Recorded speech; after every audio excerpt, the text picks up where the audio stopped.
Toffee and Pie. A new place. John lived in a silver trailer with his mom, dad, brother, and sister. They had an old cart too, which Dad used for collecting things. It was pulled along by a pony called Pie.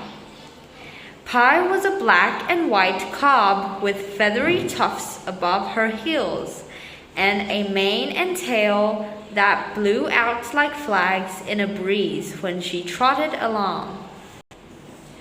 John's family stopped in a new place by a busy road.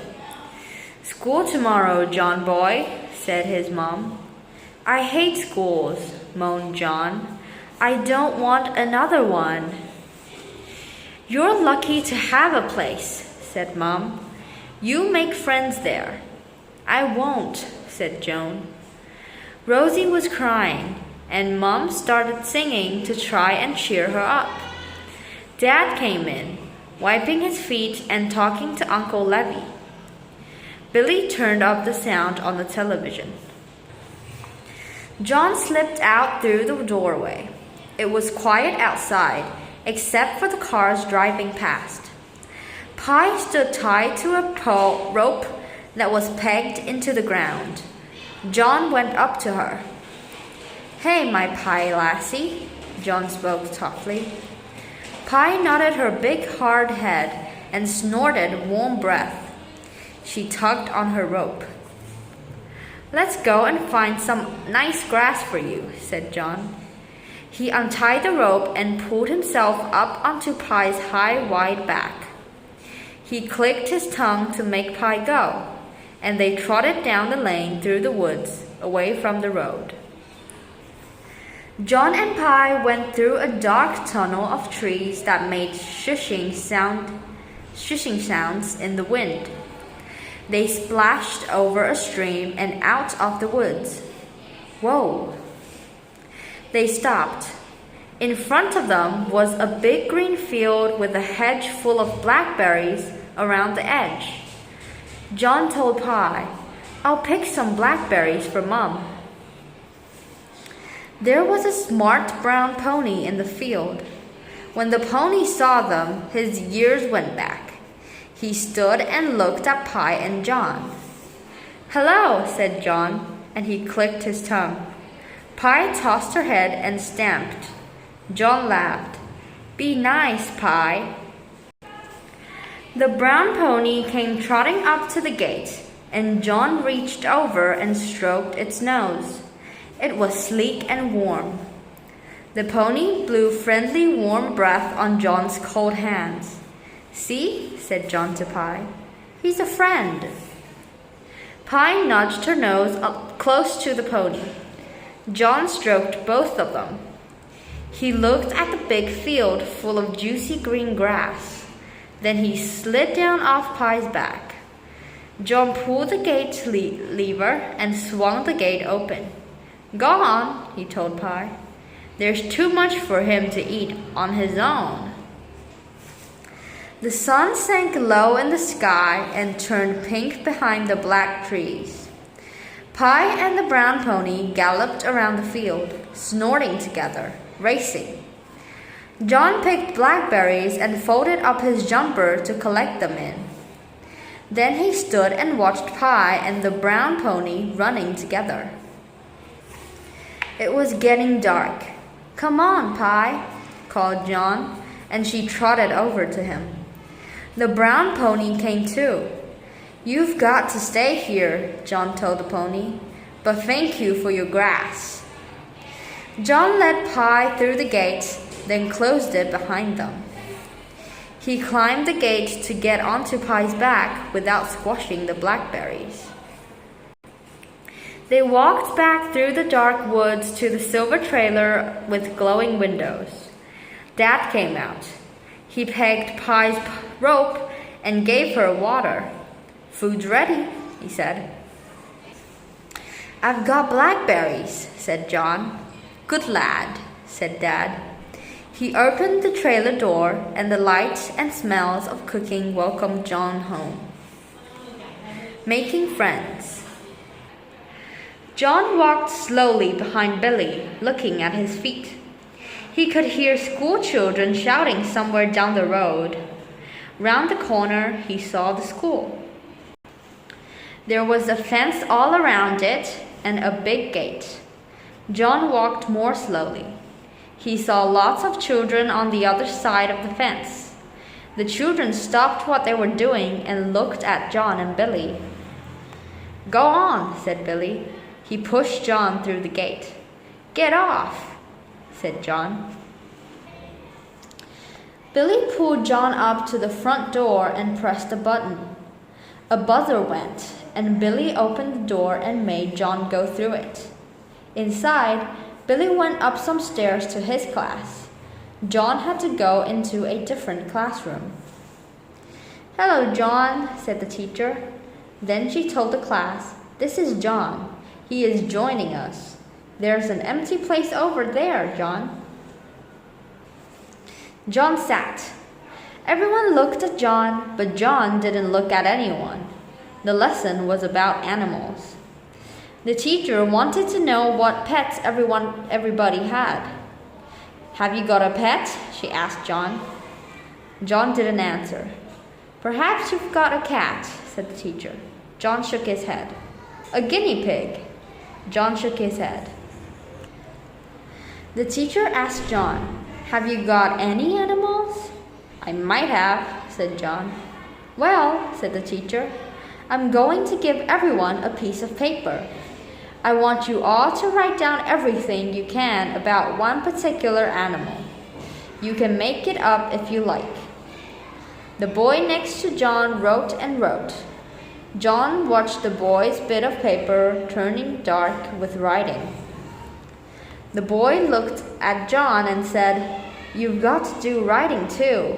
"I haven't," said John. John picked up a pencil and began to draw.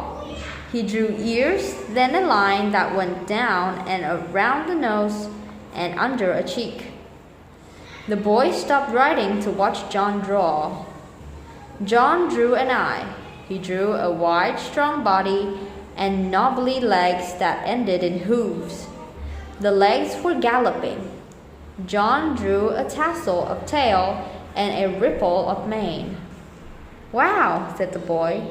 "Is that pony yours?" "Yep," said John. At playtime, John stood by the gate watching, hoping that Billy might join him. But Billy was playing football with the big boys. "Hey," said the writing boy, "tell me about your pony." "Why?" asked John. "I've got a pony too," said the boy. "He's called Toffee and he's the best."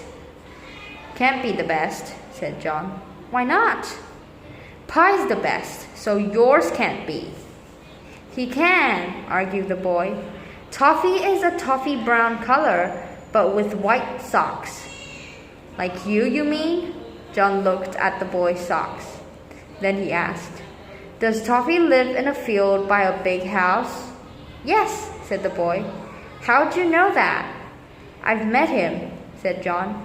"Pie met him too. Pie can run faster than your horse." The boy frowned at John. "Have you been in our field?" John laughed. "What's funny?" asked the boy. "You look like your horse when he saw Pie," said John.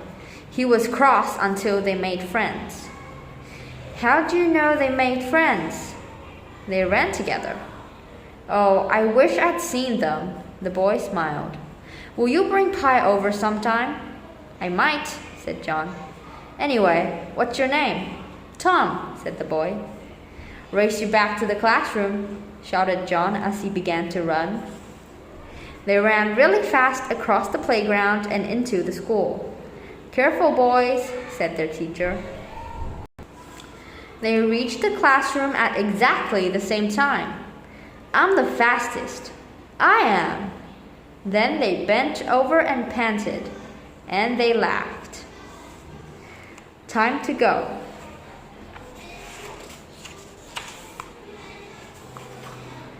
John jumped out of the silver trailer into a bright, frosty morning.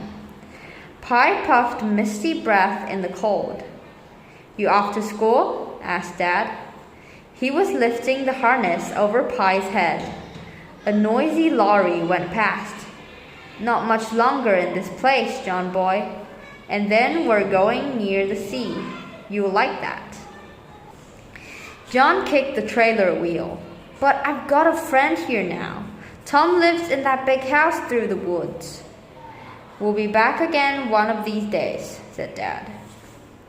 John pulled up some grass and offered it to Pie. She snuffled and munched.